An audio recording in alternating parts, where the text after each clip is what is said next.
Beijing is bracing for a potential second wave of virus outbreaks, and the new cluster of cases at a wholesale market has spread to 3 other provinces. Top officials warn that the outbreak will widen. TikTok permanently shut down a Chinese student's account in less than 24 hours. This as he posted a video on the platform mocking the regime and its leader. Chinese consulates in the U.S. using a new strategy as tensions continue to rise between Washington and Beijing. While the move seems generous, many say there are conditions attached.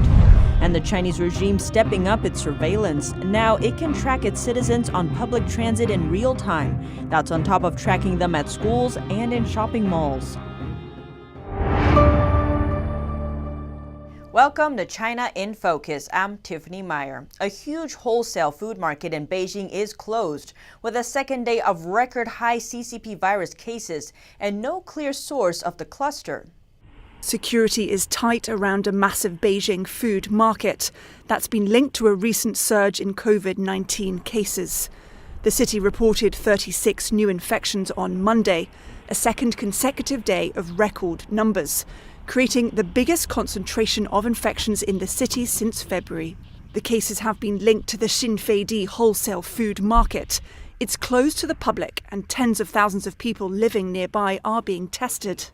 Xinfei is vast. It claims to be the largest agricultural wholesale market in Asia. It supplies 80% of Beijing's vegetables and meat, over an area roughly the size of 160 football pitches. Some provincial governments are warning residents not to travel to the capital.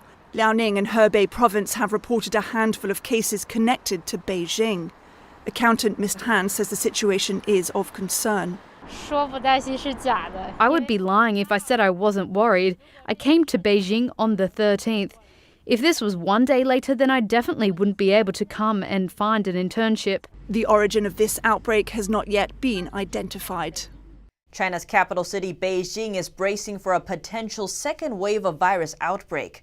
After Beijing, a neighboring city also announced wartime emergency status. The new cluster of cases has spread to 3 provinces.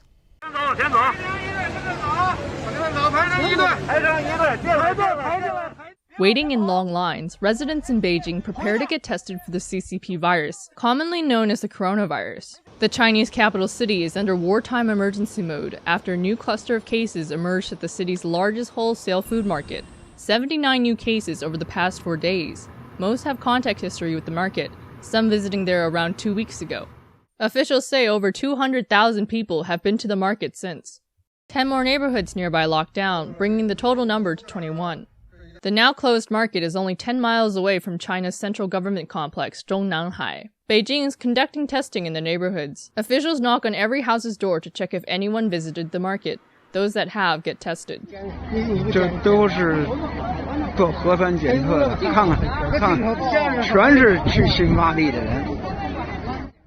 A Chinese medical expert who has become well known during the pandemic made comments on social media.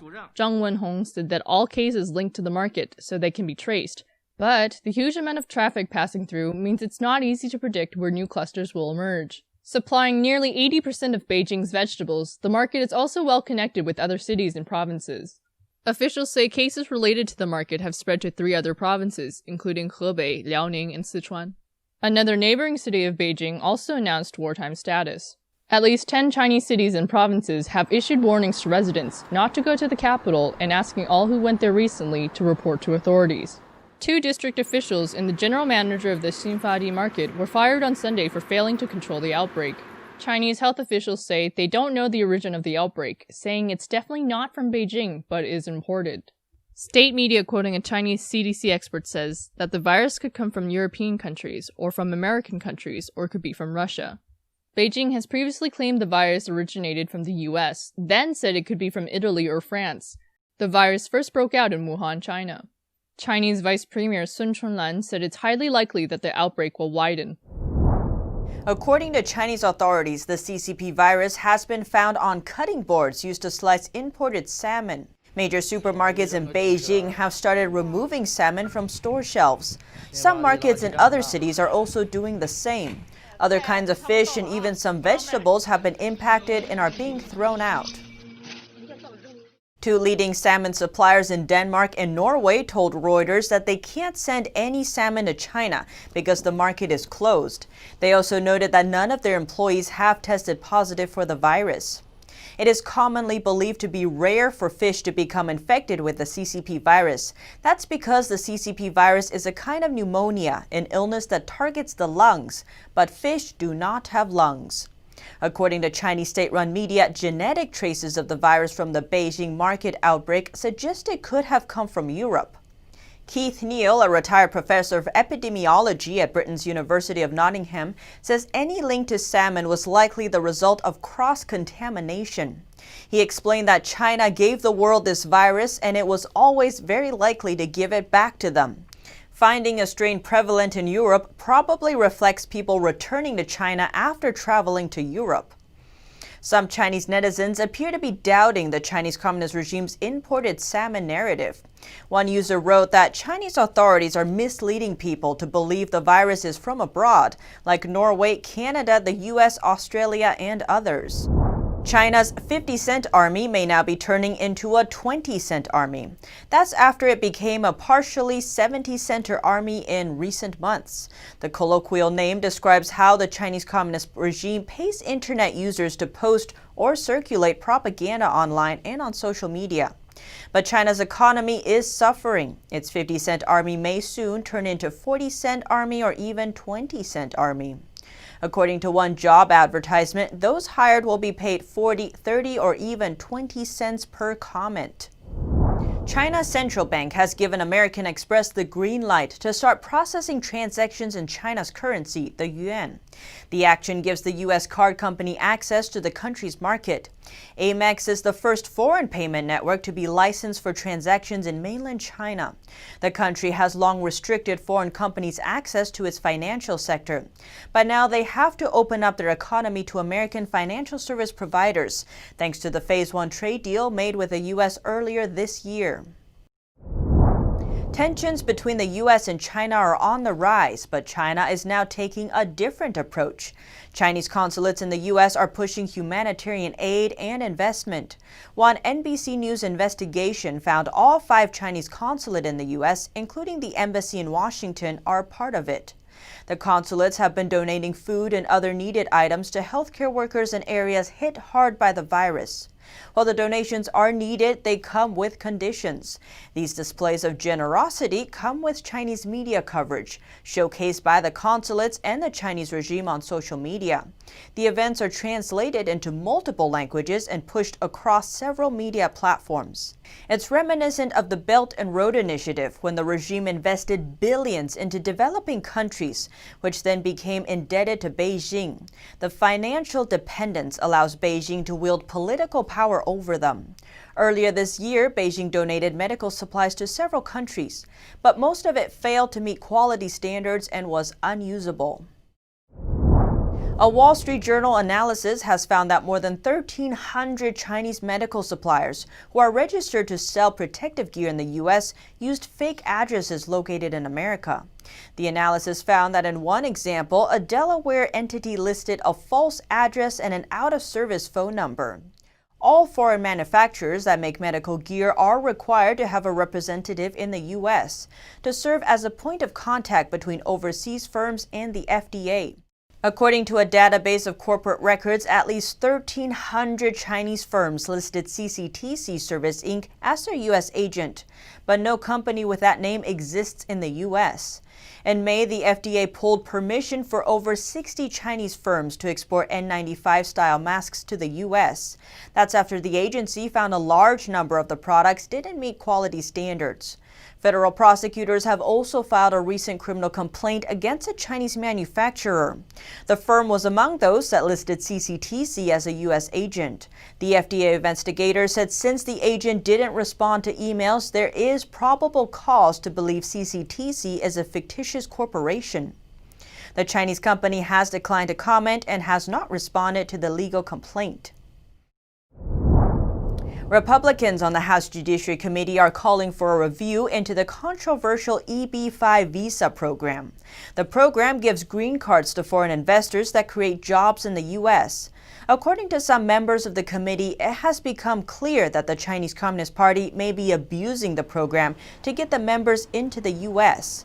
They now say it's time to examine the program, just as Congress is currently reevaluating the U.S. and China relationship. Elsewhere on Capitol Hill, Secretary of State Mike Pompeo met with foreign ministers of the 27 European Union countries over their handling of Israel, China, and international organizations. The EU foreign ministers say that fundamentally the two sides share the same assessment of China, but that their approach is different. They added that they should be able to find common ground to cooperate. The EU is currently working to reach a unified position on China. The U.S. is in talks with Brazil over funding acquiring 5G gear produced by telecoms companies Ericsson and Nokia. This comes amid fears that Chinese tech giant Huawei could pose a risk to national security, a claim the firm strongly denies. Brazilian President Jair Bolsonaro says his government will take security and foreign policy into account when considering its 5G strategy. Talks around 5G have surpassed telecommunications and have entered the geopolitical realm. As tensions rise between Washington and Beijing, other countries are being pulled into the fray. While China has had its presence in Brazil for the last 20 years, the U.S. is urging governments around the world, including Brazil, should avoid Huawei, citing security concerns. Until recently, Romanian nuclear power company Nuclear Electrica was negotiating the construction of 2 nuclear reactors with China's National Nuclear Corporation. But now the Romanian government has requested that negotiations end. The country says it will find new partners for the project instead of working with the Chinese company. Romanian Prime Minister Ludovic Orban says it's clear to him that the project will not work well if done with China. Romania would have served as a springboard for Beijing to enter the EU's nuclear energy market and an open door for China to promote its Belt and Road Initiative in Eastern Europe.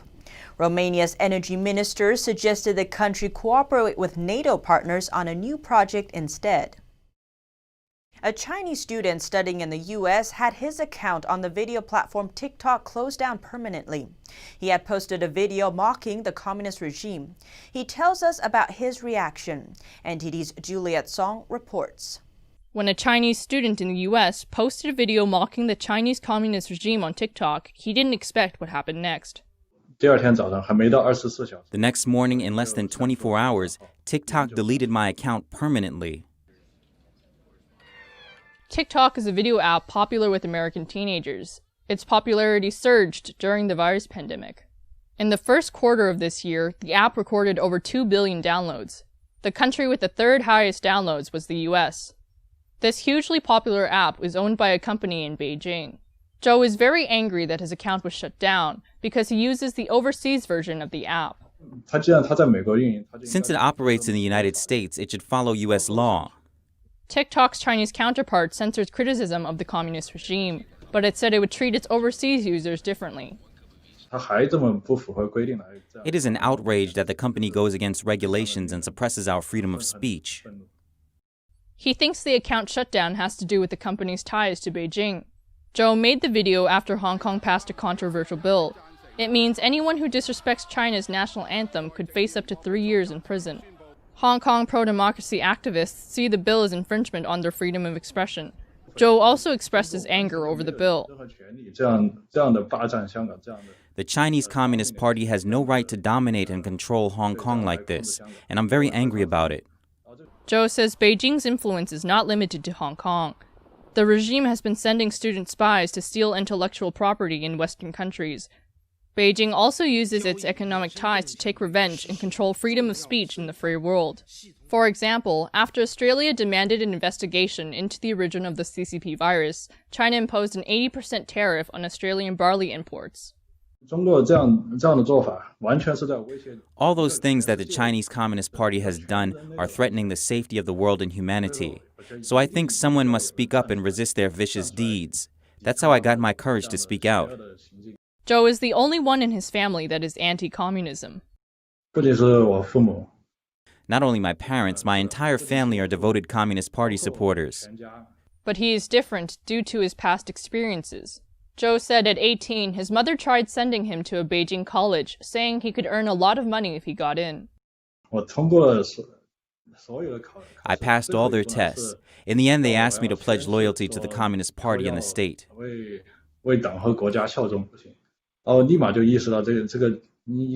Immediately, I realized something was wrong. This is really weird, and I instantly rejected the college's offer.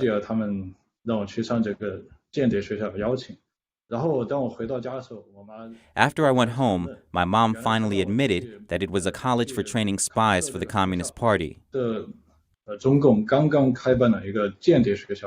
He also doesn't like the education indoctrination. Zhou said his school in the mainland forbade students to pursue their own personality and free will. What I'm thinking about in my head is my own individual freedom. It's my human right. What does it have to do with anybody else? After college, he was able to use software to cross over China's massive internet censorship system. He learned more about the vicious deeds of the communist regime. Longing for democracy and freedom, Zhou went to the US to study in 2011. He is now in his second master's degree. He says he doesn't plan on going back to China because he could face prison for mocking the party. Reporting by Juliet Song, NTD News. A violent knife attack in Hong Kong injured a bystander who tried to intervene. The bystander, a pro-democracy protester, says he does not regret it. A man injured when defending a reporter for a sister media, The Epoch Times, says he has no regrets about stepping in. The man was hospitalized with 2 severed nerves in his hand when he stepped in to try to stop the knife attack. His actions protected part-time videographer Jerry from the attacker. A man in a white shirt is wielding a knife, turning it to Jerry. The camera drops to the ground. The young man, a bystander, grabs the knife with his bare hands and stops the attack. Despite the serious injury, the man urged fellow Hong Kongers to be ready to defend their freedoms and values. His friend that accompanied him to the hospital told us his words. He warned against indifference to the ongoing fight for democracy in Hong Kong. He said if people don't bother to come out en masse to show their support and just rely on others, the effect can be contagious. Whereas huge shows of support, like the 2 million-strong pro-democracy protest last June, would prevent attacks like this one. The attacker is now held in police custody. He's a member of a pro-communist political party. He was charged with wounding and striking to cause bodily harm, as well as possessing poison.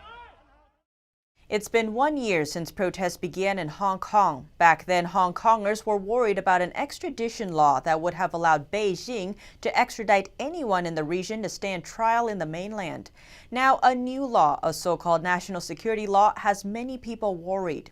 Wealthy Hong Kongers feeling uneasy about the communist regime's threat to their freedoms are making emergency plans to migrate overseas.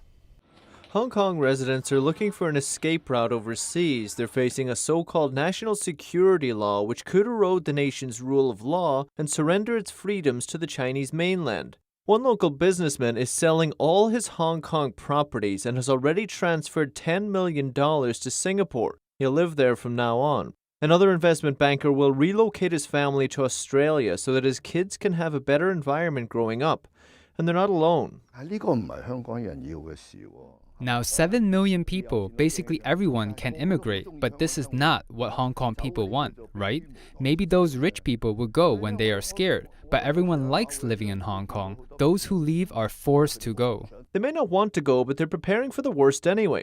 An immigration firm says it's received 5 times as many inquiries as usual since the national security law was introduced. Google search, interestingly, of course, what tops the Google search, of course, is the national security law. But what was equally popular was the word immigration. So you can imagine people in Hong Kong are generally quite worried. The US and British governments have stepped in to help Hong Kong. They're preparing asylum plans for Hong Kongers who want to leave. The unrest began 1 year ago when the government tried to introduce an extradition law. The law would have allowed the Chinese communist regime to bring anyone in Hong Kong to the mainland to stand trial. The law was eventually scrapped, but protesters continued fighting for democracy and investigation into alleged police brutality. Many believe the Chinese Communist Party is now trying to crush the protests through its national security law. Year-long pro-democracy protests in Hong Kong have evoked widespread sympathy in democratic Taiwan. Thousands of Taiwanese people who support the city's pro-democracy movement gathered in Taipei to mark 1 year since the protests began. More than 10 non-profit groups and thousands of people gathered in Taipei to show their support for Hong Kong's pro-democracy protesters.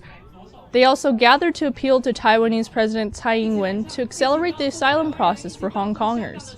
But Taiwan has little experience handling refugees and is scrambling to prepare. It's also working on a plan to keep out Chinese spies who might try to join the influx. I hope that the government will clarify this matter or consider how they can limit the spy influence and at the same time continue to protect these fellow Hong Kong protesters with government policies. Some supporters say many Taiwanese people are extremely willing to extend help to Hong Kongers. I hope that we can provide our Hong Kong friends with some special pathways.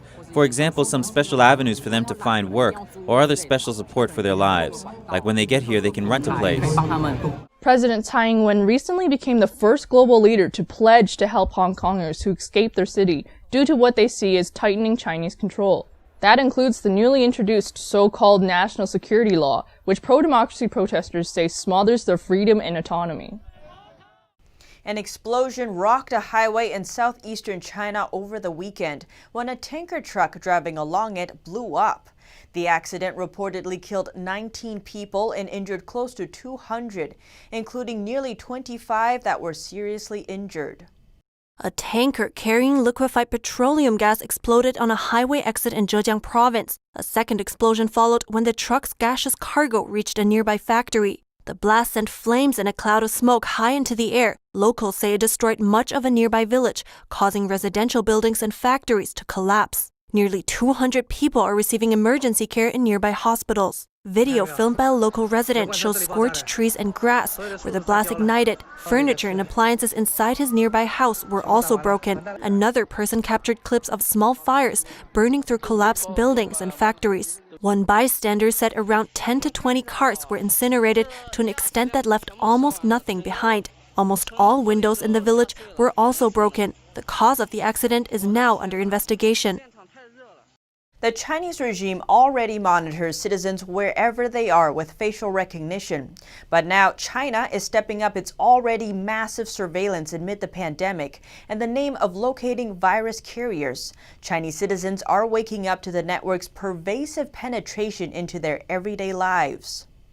A Chinese netizen recently shared on social media how local authorities located him on a moving bus by using surveillance cameras with facial recognition technology.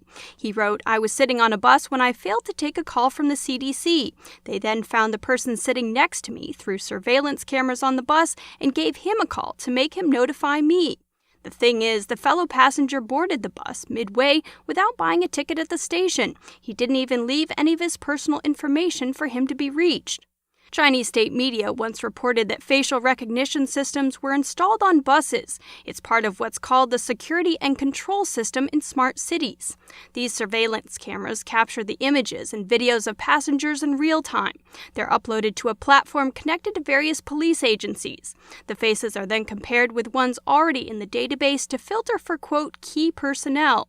China has more facial recognition cameras than any other country, and they're often hard to avoid. Cities in China are also under the heaviest CCTV surveillance in the world, according to the report. The pervasive surveillance cameras on China's public transit are part of China's mass surveillance network known as the Skynet project. It connects surveillance cameras on streets, at schools and shopping malls, and on trains and buses across the country. With its extensive facial recognition database, authorities are able to track and access a citizen's travel history and quickly identify a large number of people in transit. Since last December, China mandated that all telecom operators collect face scans of people applying for a new phone number. The regime claimed that its mass surveillance is for boosting security, but critics say it's so Beijing can tighten its control over ordinary civilians in their everyday lives. The so-called big data is used by the CCP to build its digital authoritarianism, and its ultimate purpose is surveillance. In China, surveillance cameras have become ubiquitous, and internet monitoring is everywhere. Every single move of the Chinese people is under the watch of the CCP. And China is exporting its advanced facial recognition technology and data analytics tools to at least 38 countries, including governments with poor human rights records, according to a 2018 Freedom House report. The regime is pushing for telecommunications dominance. The report says Beijing is doing this to benefit its own tech-infused policing capacity and help other repressive authorities overseas. The use of artificial intelligence to track their movements, not just those that are in the concentration camps, but to track the entire Uyghur population using cameras and facial recognition software, which has been developed in China and is now being exported to other countries where you have repressive governments. According to an analysis compiled by the UK-based tech research firm Comparatech, China is expected to have up to 626 million CCTV cameras in use by 2020. Based on the country's population of 1.4 billion people, that would mean nearly one camera for every 2 people. The Federal Reserve will start buying corporate bonds on Tuesday, making it easier for companies to borrow money. Here's more in today's Business Briefs. The Federal Reserve said today that it will begin purchasing corporate bonds Tuesday. It will ensure companies can borrow through the bond market during the pandemic. The buy will be from highly rated investment-grade companies. Stock markets rose on Monday after the news boosted investor confidence. Long lines of shoppers snaked around stores in England on Monday as shops reopened their doors after 83 days of lockdown. Stores look very different though, as shoppers must line up outside to limit numbers inside for social distancing. It's estimated the lockdown has cost the UK's non-food stores $2.3 billion per week in lost revenues. Electric car maker Tesla is reportedly negotiating possible incentives with a Texas county. It could bring a new auto assembly plant to the area near Austin. A county court will discuss terms of the deal on Tuesday. It's unclear whether Tesla has picked the Austin region as the site for the plant. In the past, Elon Musk also mentioned Oklahoma as a possible site. The number of public charging points for electric vehicles jumped 60% in 2019, the biggest increase in 3 years. According to the International Energy Agency, the increase reflects efforts to boost infrastructure for an expected boom in electric car sales. According to the IEA, electric cars only accounted for 1% of global car stock last year. Here at China in Focus, we dedicate ourselves to bringing you truthful, unbiased reporting. Don't forget to like and subscribe for the latest updates, and see you tomorrow.